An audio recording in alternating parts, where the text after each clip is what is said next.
For the first 35 years of my life, I was a disbeliever. I knew there is no God, I didn't see any need for God, and I didn't believe in God. But ever since I was small, I was interested in science.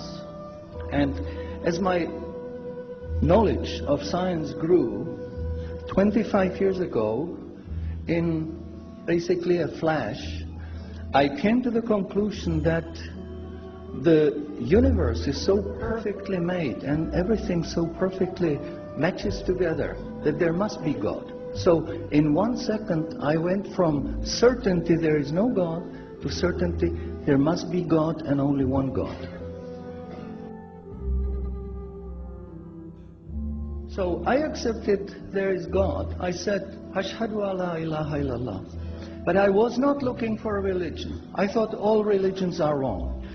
And I bought a Quran, English translation of the Quran, and when I started reading it with the same idea that just like Bible, it was written by man, only in this case we know the name of the man, Muhammad.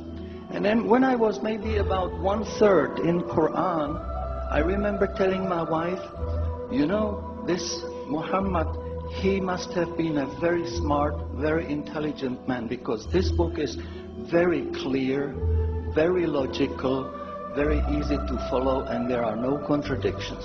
But then as I read later, I suddenly saw a scientific fact which I knew was only discovered in the 20th century. So immediately I saw that Muhammad is not the author of the Quran. That Muhammad is a messenger sent by God to give the Quran to mankind. I saw, mashallah, Muhammad Rasulullah.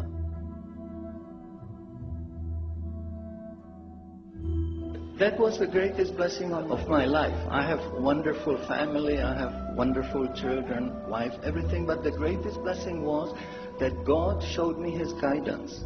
And when I pray, I make dua, God, please let me die as a believer. Let me never disbelieve again.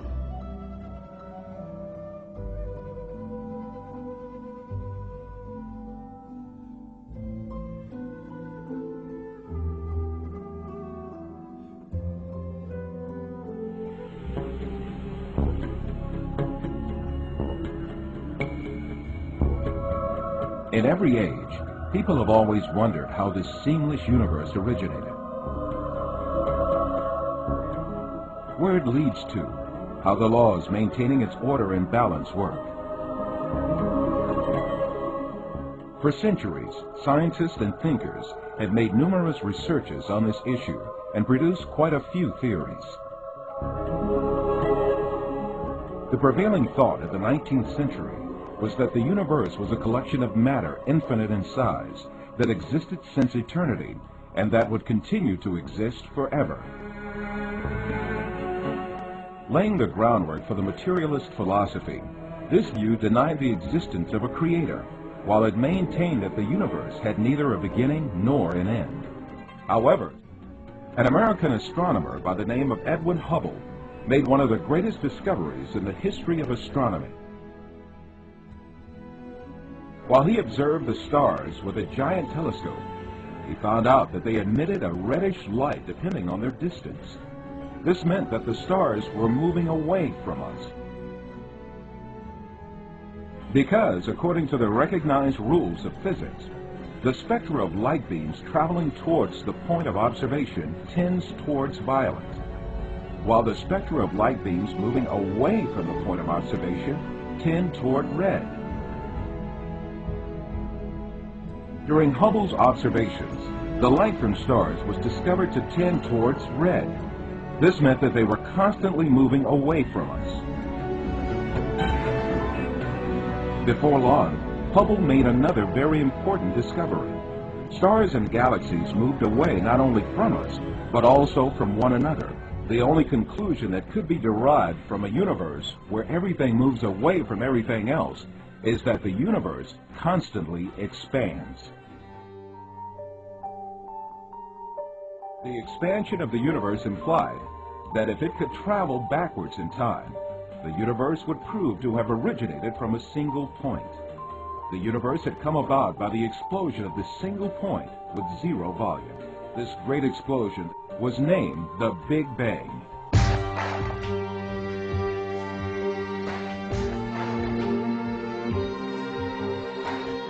This information is given in a nutshell in the glorious Quran in Surah Anbiya, chapter 21, verse number 30, which says, "Do not the unbelievers see," a very interesting beginning, "do not the unbelievers see that the heavens and the earth were joined together as one unit of creation before we cleaved them asunder."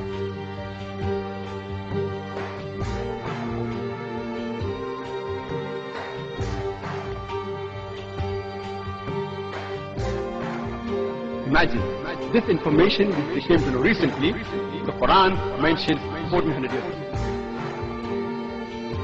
And Hubble's data was checked and rechecked, and it turned out to be right. The universe was expanding. It wasn't static. And Hubble went on to win the Nobel Prize for this amazing discovery. And then you have, surprisingly, you find this book, this ink on a page that tells you where we came from, and you plug that question with your particular brand of a god. Theists have been doing this for centuries, for millennia. They've been plugging that question with their god. You speak about God. We call Allah God. What is Allah? Allah, from the Islamic perspective, means the God, the absolute, indivisible God. When you say it's falsifiable, falsify my existence.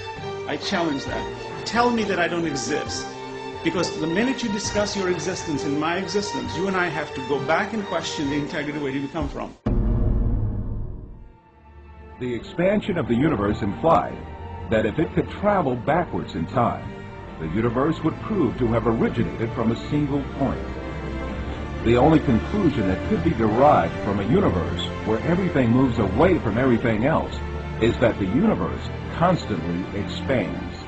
And so then we read in the Quran, in Surah Al-Dhariyat, "And the heavens we have built with power and force, and we are expanding it, expanding it, expanding it, expanding it, expanding it, expanding it,